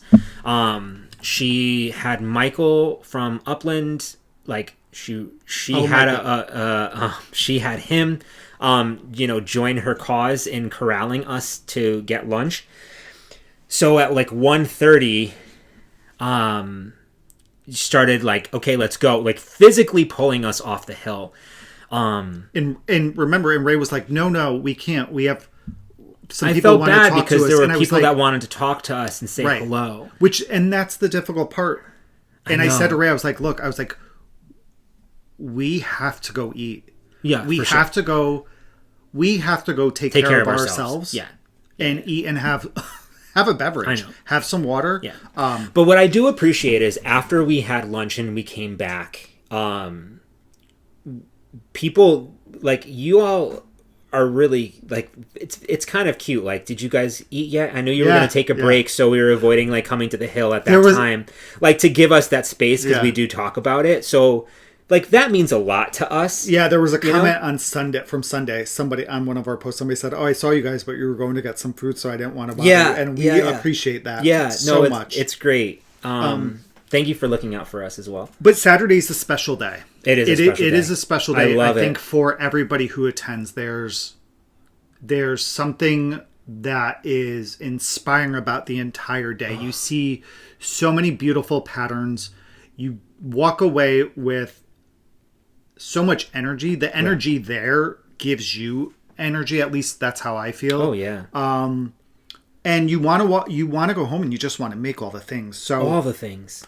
If you said hello to us on Saturday, or Sunday, or Friday, or anytime, we love that we got to spend time with you. I'm going back a moment. I'm going to go back to Friday. So Friday, this was towards the end of our shopping because we had just eaten. And I turned around and I saw Felicia coming up to us. And I had wondered if we would see Felicia, because we hadn't seen, I don't think we saw her last year. And we have jokes now because there was one year we saw her everywhere. Like we even saw her on our way to dinner and she was like across the street in Rhinebeck. I think it was Rhinebeck Village, like where we were shopping. Mm-hmm. So it's just like this ongoing thing. And I was so happy to see her and I was like, oh my gosh, I'm so happy to see you. I was wondering if we were going to see you this year. And she said, I brought you guys a little something. I was going to give it to you guys last year. But I'm going to give it to you this year. Felicia is the one who made this felted birthday card. Which we adore, and it stays on our We shelf. adore. She doesn't like it, but we think it's super cute. She thinks it's not good, but we love it so much. And it's not going anywhere. Sorry, Felicia. But she gave us something, and she said to open it in private. So we did wait until like maybe Saturday night. I think it was Saturday night. It was a couple days that we waited. Yeah, because it wasn't a couple of days. Oh yeah, it was Saturday. She gave it to us Friday. Yes. So I think we opened it Saturday instead. Mm-hmm. So this was like literally stunning. So Ray and I opened it by ourselves. I cried. Then we I showed. did cry. Yeah. I had to walk away. And I had to walk away from him crying because then I would be crying a lot more. And then I showed the rest of the house, but I didn't show Kate. I pulled her aside separately so I can show her. So Felicia used a picture of Tarquin and she needle felted this beauty of him, which the most stunning part of it is, number one, that it captures him so well. And then there is this little white fleck right there, which Tarquin got on his nose from pushing up a baby gate while we were out. And the smoke detector battery had died and it scared him. So he pushed through the baby gate, to run up here so he could hide in our bedroom. And from that point on, he had just this little scratch, white scratch on his nose. Yeah, and it that captures a it. scar. But it's his stunning. eyes. And yeah, I could not. I cannot get over this. I would love to leave it up here because I think it's stunning, but it's coming down in our living room. And what's even more like special about that in the weekend is that it was 3 years ago that we said goodbye to Tarquin prior to going to Rhinebeck. It was the Thursday. We drove up that Friday. So this time of year is always hard time of year. Difficult, but also at the same time really special because that difficult time was made better by the people that we love. Oh, yeah. In our house mates who we had all met for the first time that year. And which I think is why this event, this weekend means so much to us because it's a reminder of just how lucky we are and how amazing our friends and this community is. And we get often, like, oh, this must be so weird for you because all these people are coming up to you and like, we all know you, but you don't know us. And like, we hear that a lot. And yes, it's not weird. It's just, I think we just trust you. You know what I mean? Because like, you're part of the community. Yeah. I don't know. So yeah, but it means a lot. And it does. Felicia, And honestly, Felicia, I think, I'm really glad that we didn't see you after that again, right. Because I probably would not have made it through the conversation and the thank you. And then one thing we did, I feel like, so that was really Saturday, right? It really was a whirlwind. We did have our lunch. We did do our tailgate. It's getting larger and larger, our party. Renee and Rachel from Table 10 joined us for... they were a little late to the party because I don't think that they realized just what a shit show sometimes it could be at that place. One of the best pictures that we got, though, was... Kyle also joined us as well for lunch, which was really nice. Michael joined us. And this was a picture early on in the day that they were influenced to go to Daedalus and buy some spinning wheels. So those three friends purchased some starlings at Rhinebeck, which I'm so excited for. Mention our names, you get no discount. I'm just kidding. So yeah, it was a whirlwind. It was a really great Saturday. Yeah. And I can't believe that this is the most I think that we've ever shopped on a Saturday. For sure. Yeah. And then we went back to the house and we had chili on Saturday night for dinner that Sue brought up with some cornbread, and we had a fire and a lovely night just hanging out and chatting and laughing and doing all the fun stuff. Yeah.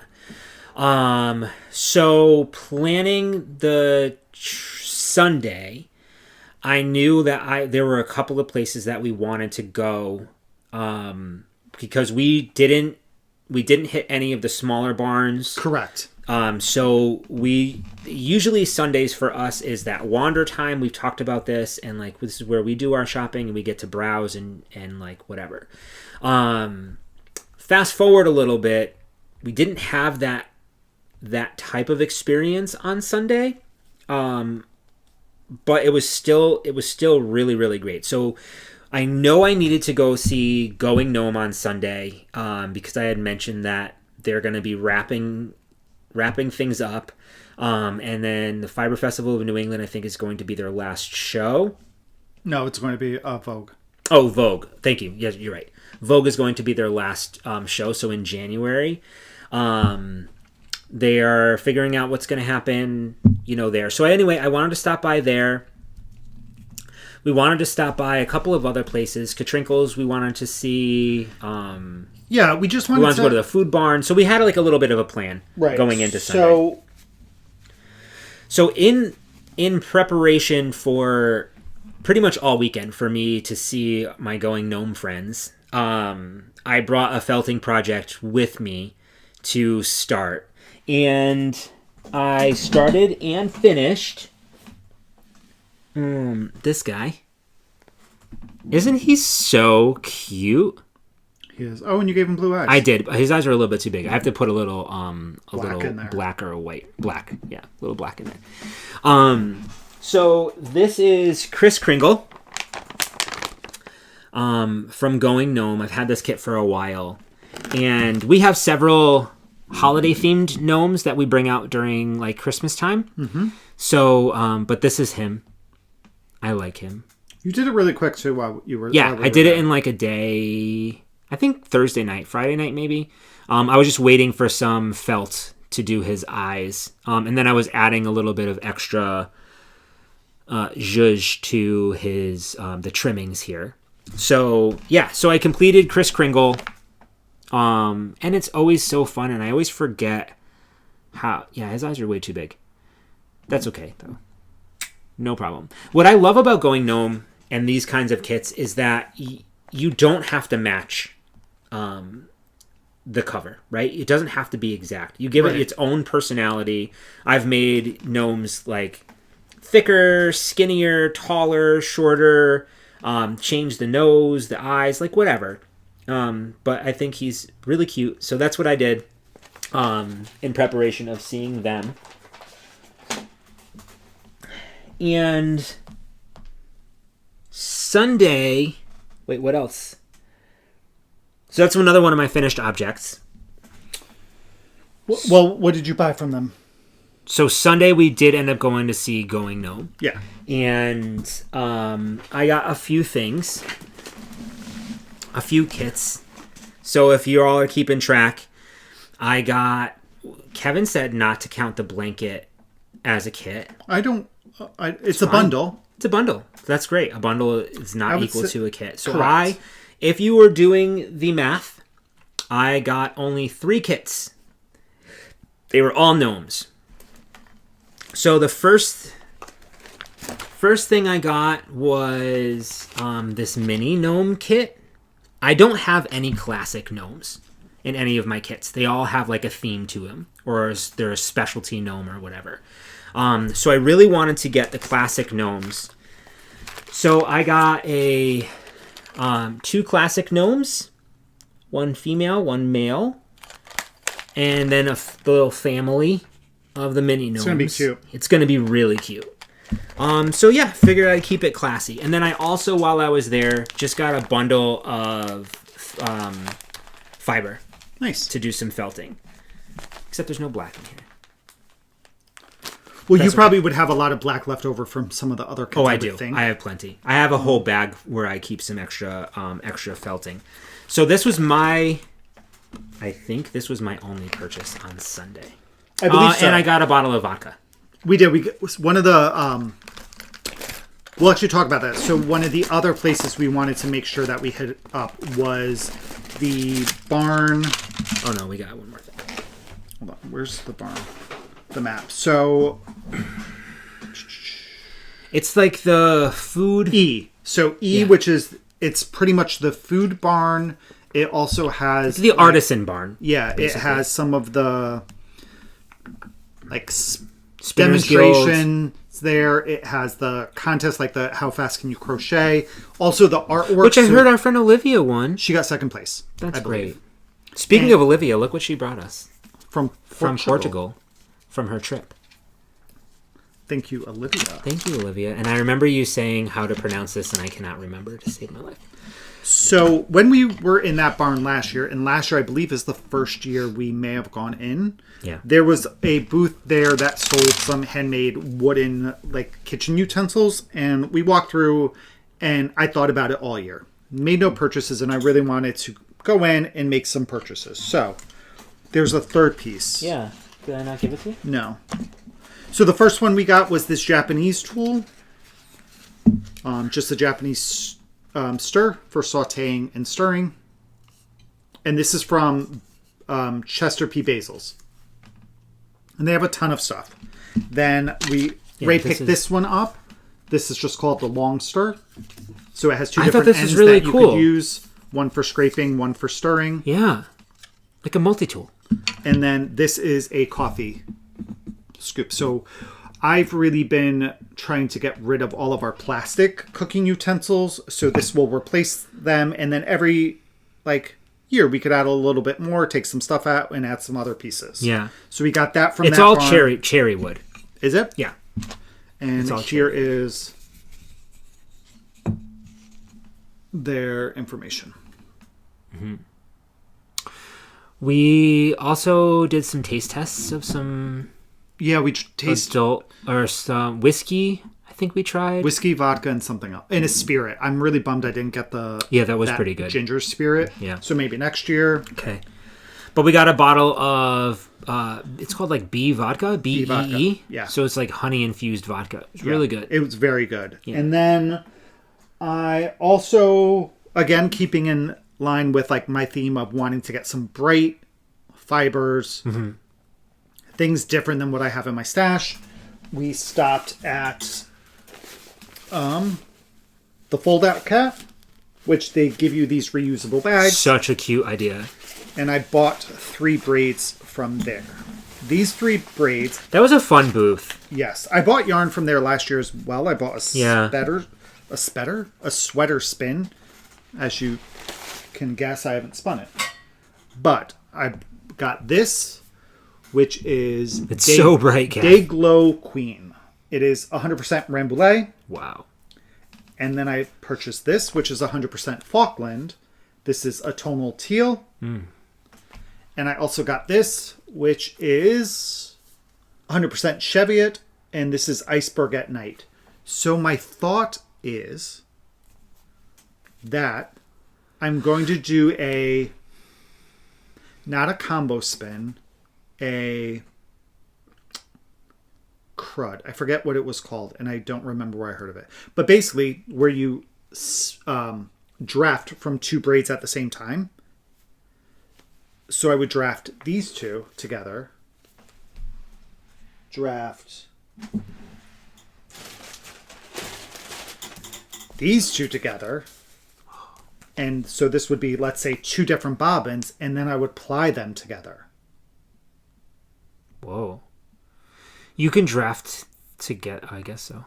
I just started watching a video about it the other day.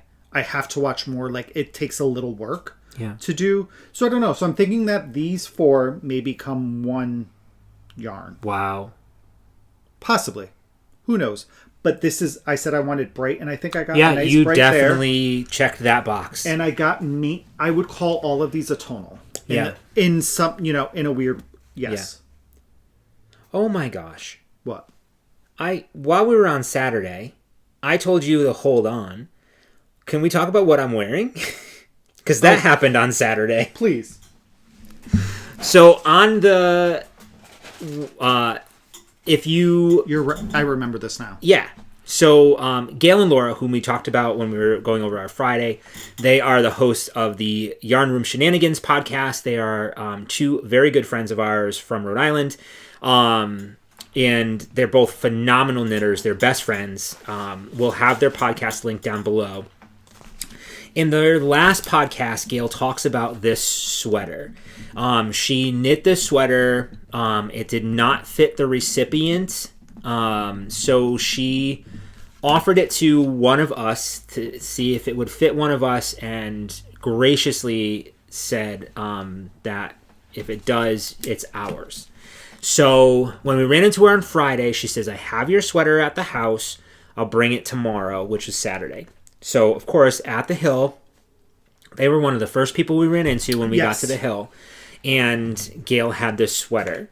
And so I, of course, tried it on right then and there on the Hill. And it fits so well. Now, we're not going to have this link down below because this is a test knit by Maxim Sear. It is called the Striptastic hoodie. Yep. And I believe it's knit out of Le Garçon yarn, but I don't have all of the details. So like I said, we'll have the Yarn Room Shenanigans, their latest episode, linked down below. So if you're interested, go check that out. Gail will talk all about it. But it's definitely British GK. It's a fantastic fit. Yes. I absolutely love it. It's the 44-inch size chest. So I have about 2.5 inches of positive ease somewhere over here, 2 to 3 inches of positive ease, which is great. I think it looks fantastic. It's like a 3D garter bump almost, reverse stockinette. Yeah. Stripes in there. Again, I don't know the colors. I feel like... Is that raised branches? I don't think so. I'm not sure. It's on... I wonder if Gail and Laura have it on their show notes. Hold on.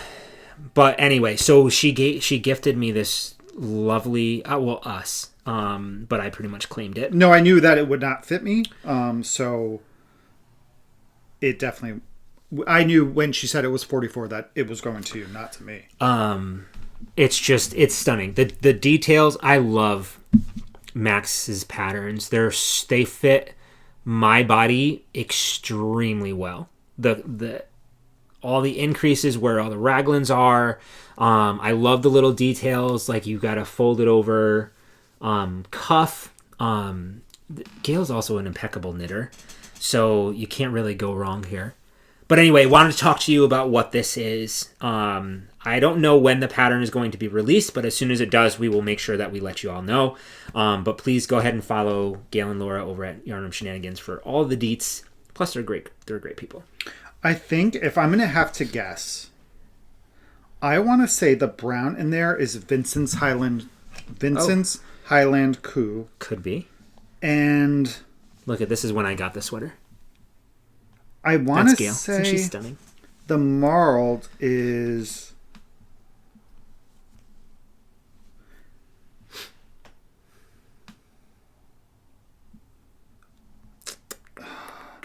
maybe Edith's Butler and Vincent. Yeah, that's what it's got to be. That's what I'm going to say. Okay. So the next thing that we did get a chance to stop at Katrinkles, and Ray saw these, and we thought they were super cute. Super cute. And these are some just little bag stitch markers. So you hook this to your bag handle, and your stitch markers will go around this. Yeah. So we got those. Yeah, I thought that was a really cute idea. Yeah, and then I made one last purchase. And this was this purchase was the last thing at the end of the day, like close to ground's closing purchase. Somebody bought this yarn. Michael wanted to go find it. Oh, yeah. I was on the hunt for yarn for this sweater all weekend. It was the one that I really wanted to get yarn for. This is called the Loom Sweater. And the thing that kind of drew my attention is this woven the woven look on the neck, which also is on the armband and the bottom hem. It's a cabled, that section's cabled. It's really pretty. When we were at Pick Up Every Stitch, Karen, the owner, had recommended that I find a yarn that would mimic this sport and lace weight held together. It is a worsted weight yarn, but she said to achieve the drapiness that sweater has, that I kind of wanted to look for a yarn that had alpaca in it, or silk, or something along those lines. Mm-hmm. But what I found, I think, is going to achieve that same feel of yarn. And I'm happy I found something in a very similar color. So we stopped, funny enough. All right, so we stopped at Prada de Lana. And what was really funny about going to this, Ray, Michael, and I were like, we need to get to this barn. Let's check it. I believe we were still with Chevis, or we had just left Chevis. And we're walking, and then we came across Carmen from A Yarn Story, which is a store in Bath in the UK. We were just like talking. She's also a lovely human being. She is. And we've met her a couple times through Max and Vincent. And she had said that she was working at a friend's booth. And we're like, oh, that's cool. We did our chat. We were like, all right, bye. See you later. Boop, boop, boop. So we go back to the barns. And found the barn that we wanted to go to, and Michael and I are looking at this yarn, and Carmen comes in, and it happened to be the booth she was working at. So I picked up this yarn, which is very much, it's an unspun yarn in the same vein as like a Plaidelope or I think it's a Plaidelope, probably like a plate of Lopi. Yes. What? Kevin. I didn't realize that. Kevin. No, I seriously didn't. Okay. Either way, so they had, I think, 4 or 5 colors of this. They are $16. I don't think they had that many colors, to be honest. I think there were at least 4. Really? Yeah, I think so. I could be wrong. But I wanted a cream sweater because a cream sweater was incredibly popular at Rhinebeck. Especially a cable with one. Cables. I was just going to say that. You know, the Chris Evans Knives Out sweater. Like, they were everywhere. But I saw this, and I was like, oh, I'm thinking about getting this for the loom. And Carmen's like, actually, it'd be perfect. I had a bunch of people come in and buy some for the loom sweater. I was like, all right, you sold me. Let me buy 6 of these. And this is... I should have my readers on. So it's an unspun yarn from the wool of the native Mexican Criolla sheep. The yarn is this yarn creates a lofty, lightweight garment or accessory. So it's 100% Criolla wool. It's 100 grams. And if you use it held singly as a fingering weight or DK, you get 436 yards. If you hold it double, you get 218. And she had recommended to not go below a US 7 if you hold it double, and to not go above a US 6 if you're holding it single. So because I'm doing worsted weight, I did a really baby swatch. Also to kind of get accustomed to holding 2 skeins of an unspun yarn together. And I swatched for the loom sweater, which is... I'm really confused because I swatched on the wrong needle size. Great. That's fantastic. I swatched on a US 5 and I was like, well, this is really odd. Could you get gauge? No, I'm off. But I think I was supposed to swatch on a US 8. 5 millimeter. That makes sense. So I'm going to have to re-swatch. But whatever. It's actually really light. It dried really fast. And it took me a couple times to get my head around my tension. You probably have to tension it differently. Pulling the yarn off of the thing. So she did say, don't do it from the plate. Like, just wind off some and knit because you just splice them together because it's unspun. If it breaks apart. If it breaks. Like, it's so... Like, that's... Boop. So, yeah, I bought 6 skeins of it. They're actually out of Massachusetts. So, if I run out, I'm able to get some really easily. We might have invited ourselves to that farm. We can go to the farm. We're going to go one day. Yeah. And that's everything that we bought? Yes. Those are all of our purchases. Let's see. Sunday we also finally ran into, for more than like 38 seconds, our Skein girls. All of them. All of them. So Lori and Justine, Jen, Angie, who's Twinkle Dimples. Yes. Annie, Caitlin. Yes. I think that was... Did I miss anybody? We saw Hope and Keisha, not Sunday, maybe on... No, on Sunday we did.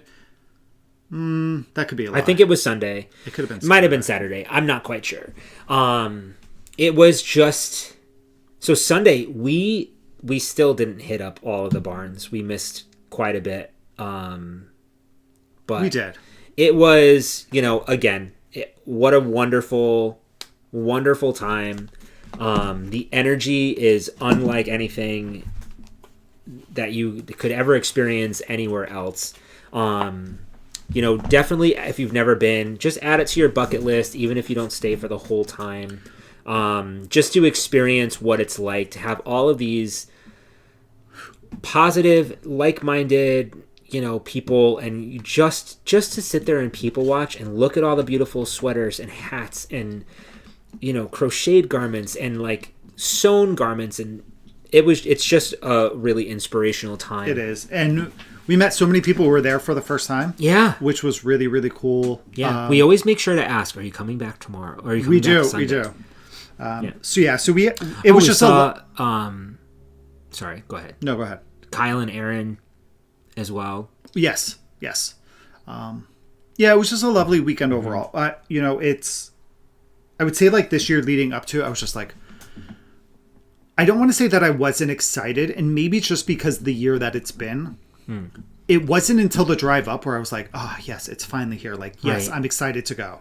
So it's just such a good time. And in my opinion, any fiber event is a great event, you know, and for all of us, you make the experience really what you want. And the beautiful thing about this one is if you don't want anything special, Sunday's such a good day to shop. Yeah. So let's... All right, couple of other things that we finished or that we're working on. And I worked on these. While we were in the house. This was my like simple project, but I did complete it. So this is another FO. These are my bubbler socks from Woolens and Nosh. It's my vanilla sock recipe, and y'all know by now what I do for my socks. But I have my German twisted cast on. I have been doing a 2x1 rib for about 1.5 inches or so. The leg of the sock is a little bit longer than I normally do, so it's about 8 inches total. I do an afterthought heel, so I mark for my heel. Then I knit the foot, which is about 6.5 inches. Do my toe and the heel the exact same, but on this heel I only did 3 rows of straight knitting before I started my decreases. But they fit perfectly, and I love the colors. Very nice. Yeah, I love that ribbing, the 2x1. I'm sorry, it's really good. I also, since we've got back, I finished a pair of socks. Yes, these socks have been 3 years in the making. They actually have. They have. I got the yarn 3 years ago at Rhinebeck. Yep. Aaron brought this yarn, or some yarn, as a house gift. This was the yarn that I got. It was a prototype for one of his current colorways, which is based off of the Counting Crows album with the song on it from my movie. Asking the wrong person. And I cast them on last year at Flock. They're a great color. And I finished them this year after Rhinebeck. I did, at this time, I cast on 64 stitches. I did a 1x1 twisted rib. I love that look as well. I also did a German twisted cast on, and I typically do about 16 rounds for my ribbing. Yeah. And then it looks like I did about 4 inches until I added my markers for my heel. Then I knit, I think, like 6 inches, which I think I'm going to have to decrease. I might go down to 5.5 to get some more negative ease. Yeah. For my toe, I decreased every other round until I have a total of 32 stitches, which it would be 16 on my front and 16 on my back needle. And then I Kitchener. For this heel, what I did is I knit 3 rounds straight. Then I started following the same thing. So decrease every other round. However, I went down until I had 14 stitches on my heel. That's interesting. I just wanted to try something different to see how it fits if I just go down. Because I used to do 5 rounds. Yeah. So I cut it back by 2. But then I did an extra round of decreases to see if it cups my heel a little bit better. Okay. Brings it in. So we'll see. So these are finished. Great. And so that's all the FOs I have. Okay. I have another FO. 2 more. Kind of. Oh yeah, I have 2 more. Crap. When we got home, I was really inspired by the felting and the going gnome thing again. So I had just purchased the Rhinebeck 2025 Rhinebeck gnome kit. I showed this on the last podcast. And I finished mine. I feel like you finished that while we were there. Nope, I didn't. I started this when we were here. Okay. So this is my my 2025 Rhinebeck gnome. He's building a little rock. It's cute. Yeah, it's very cute. I opted for the darker skin color. I'm really impressed with the eyes that I did. Yeah, those eyes on this one are really good. Right? I would try to replicate those eyes on the other one that you showed. Yeah, I really like that. So I have some black left over. So this was my guy. Very nice. My 2025 Rhinebeck gnome. This last Rhinebeck gnome. Color here kind of reminds me of like that green? Not that gold. Yeah, this gold. Oh yeah, it has some of the same flecks that this does. It kind of does. The oranges and stuff. They're very different, but it has some of the same feel as this one. Look at the Rock's eyes. I did those too. How cute! Very cute. I know. I'm really excited. So that is that's that guy. He'll probably come to work with me, and then the Santa one will stay behind. I don't have any more FOs, so do you have any more whips? Yeah, I have one more whip. Okay, so I have another FO, which you guys, I crossed over. I'm a spinner. What? Yeah. So I know it's been a long time coming. I just didn't have the time, right, to do it, and I just kept saying like, oh, you know, when things settle down, when I graduate, blah blah blah blah blah blah blah. So all of those things happened, and I feel like nothing's still settled down. So this weekend I was extremely inspired by all of the like hand spun yarn and all of the fiber, and there were a lot of people that had projects made with their hand spun. You did, Michael did, Mary did, and like just seeing, and like even we met with Andrea Mowry, and immediately she was like, oh, is that your hand spun? And like, I don't know, it was just really cool. And then the talk, I got jealous. And then the talk of the spice cardigan and how, you know, I needed to purchase the yarn already made up, and you and Michael, it just seems so cool to me that you're gonna, you know, to do that. So I was like, this is going to be my year. I took the entire week after Rhinebeck off from work, so that I've been off this past week. We got back on Tuesday, and I said, this is the time. This is the time to do it. So I used Kevin's electric eel wheel, 6. From Dreaming Robots. Which now there's a 6.1. I don't know. 6.2. I thought I saw Is there? That. I thought I saw that, but I could be wrong. I thought when I was looking at some of the tutorial videos and things. So Kevin had some yarn, just random fiber. Comb top. No, fiber. Fiber. It's top. No, you said yarn. Kevin had some yarn. Sorry, fiber. Right. See, I have to learn. It's a new craft to me. And this just says wool. It's from the Woolery. It probably came with... you know what? It probably came with the RayJKnits. Because I got that from the Woolery. No, maybe it came with my wheel. What wheel? Didn't you buy... Isn't that where you got my Kromsky from? Oh, could be. Could be. This could be years and years old. And I'm sorry. So they have an EEW6, Electric Eel Wheel 6.1. They haven't released a 6.2 yet. And the price of that wheel is $300 US. So anyway, had some of this play fiber, and I got to work. Kevin helped me kind of like set up. It's a learning curve for sure. So, you know, I needed to have some patience, and he doesn't. You don't always have that. I noticed because I like you to got. I want to get frustrated. I didn't get very frustrated. No, I didn't get very frustrated. I got... Don't do that. I got like a little disappointed, I think. Because it didn't make sense to me in my head. Like watching... You know when you watch something and you're like, okay, yeah, I see it. But then when you're actually like trying to like do it yourself, you're like, what? Yeah. And just can't wrap your head. Anyway, long story short... Look what I did. I made yarn. So I spun a total of 3 bobbins so far. So my first bobbin was quite the looker. There was, I think I took pictures. This was my first one. So you can see, like, there's... Oh, you're not going to be able to see. Maybe turn the brightness down a bit. It's fine. Don't worry about it. You'll see the actual yarn.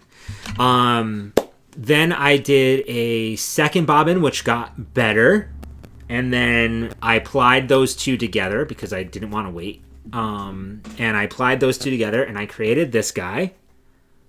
It's getting blown out. It's because our lights are directly on us. Yeah. Just hold it maybe down. Yeah, that's better. So I have a skein of yarn. I have no idea how much it is, or like. Oh, that's better. So you can see, it's a art yarn, right? But it's yarn. Do you know how? Did you weigh it? No, not yet. Okay. No, I was just so excited to I used the Nitty Knotty to skein it up. So then I spun a third bobbin, and that one was much better. So I then plied. So I had leftover on the bobbin. We weighed it out. I had about an ounce of fiber still on that bobbin. So I pulled an additional ounce a little bit more out of the bag, and spun that one. And I was much more consistent with that one. It felt really good. And then, then I applied those two together. So my second bobbin and my third bobbin. And I made this guy who's so much more even. I mean, it's still, it needs some help, but it looks like farm yarn. Right. It needs more twist is all it needs is it needs more twist. But one of the two hardest parts really of learning to spin is one, drafting. Yeah. And then one, figuring out how much twist you need. And there's two things that determine your twist. It's the speed and it's your tension. So when you don't have enough twist, your fiber will just pull apart. Yeah. But you could have some twist in it and it'll be sturdy enough to ply, but it'll be very loose. And you need more twist the thinner it is. So if you have really thick and thin spots, your twist is going to vary between those. I think it's the opposite. I think I read that you need less twist in the thick, more twist in the thin. Okay. I feel like I read the opposite. That the thicker yarn requires more twist so that it doesn't fall apart. Shouldn't. I don't know. Yeah. Anyway, whatever. Right. So now I had a little bit of an issue with this when I was plying it because my second bobbin was very uneven and there was a lot of unspun pieces still in there that when I was plying it kept breaking. Yeah. So I didn't know what really I was doing. So I tried to add it back on. So there's a couple of spots here where you can see some of the yarn is not fully together and it's just kind of clumped up a little bit. But it's really good for a But second it's attempt. good. Yeah. I think so too. I'm really excited. I'm so excited to try spinning with a yarn that's dyed because I think that would help my brain really be able to tell how consistent, if it's more consistent, and it will help you see your twist. Yeah, not your consistency. That's just going to come with with twist. that's going to come with practice of drafting. That's what I mean. Mm-hmm. But so that's what I did. New to me craft. I really find it very. It was meditative. Yeah, it's a different. I spent a lot of time just sitting in the dining room. We have the open floor plan, so I just sat there while we were kind of listening to podcasts and practicing my drafting, and it takes a lot longer than I expected it to. Yes. To actually get through some, but I learned the short forward draw, so I'm really trying to get that that flow. Yeah, it was really fun. It was a good experience, and I'm inspired. Still inspired. So that was my spinning adventures. All right. And I have one more whip, and then I'm done. Yeah, I have one whip. I cast this on. This is going to be a gift for somebody. So good. But I decided to cast on another jaunty, and I did it because I wanted to see how it would knit up in a variegated fingering weight. And I'm using a sock set, which I'm then going to stripe in the mini somewhere around the halfway point. So I'm using very old yarn. This is a dyed by Dell's yarn. So it is brown sparkle. This was the Mystery Fox. Oh, yeah. From one of the clubs. So it's 70% superwash merino, 20% nylon, and 10% bronze sparkle. This is the colorway. So it's a tonal with some speckles in it, and it came with this like gray mini. I think I knit a pair of socks out of this. You did. And here is what I have so far. I am knitting this on the recommended needle size, which is a US 2, and I'm about halfway to the middle. It's so good. I think. So, yeah, so this is just going to be a nice little like background project for when I want to knit on something a little easier to focus on when we're watching TV. This will be it. And that's all I have for whips. All right, my last one is another pair of socks. I started these. I did show them when I started them, but then I just wasn't feeling the colors at that time. Still summery out. Oh, that's when you went to your bubbler. And that's when I went to my bubbler. So this one,